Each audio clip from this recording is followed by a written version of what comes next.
Mamlakatimizda qulay investitsion muhit yaratilgani chet ellik ishbilarmonlarning yurtimizga tadbirkorlik bilan shug'ullanib, o'zaro manfaatli hamkorlikni yo'lga qo'yishida muhim omil bo'lmoqda.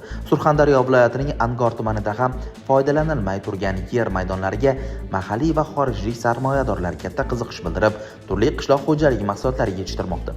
Hududning investitsion salohiyati o'sib, iqtisodiyoti rivojlanmoqda. Afg'onistonlik Samadi G'ulomali yuqori Tallimaron mahallasi hududidan 38 gektar yer maydoniga 5.7 million dollar investitsiya kiritib, 11 gektarida mevali bog' barpo etdi.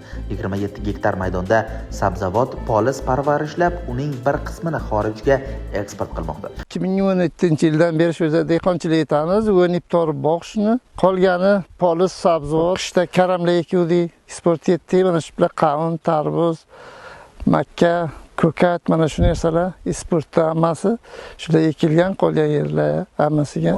Bog'da ham alma bor, sileba bor, uzum bor. Qavun dakara deydi. Yana bir turki urug' bor, 601 deydi, shu 2 xil. 5 nafar dehqonni doimiy ish bilan ta'minlagan. Mavsumda 100 ga yaqin kishi mehnat qiladi. Dalada sabzavot, polis pishib yetilmoqda. Tadbirkor tabiiy quyosh nuridan to'yinib, pishgan oziq-ovqat mahsulotlarining mahalliy bozordan ortgan qismini xorijga eksport qilishga ham puxta hozirlik ko'rmoqda.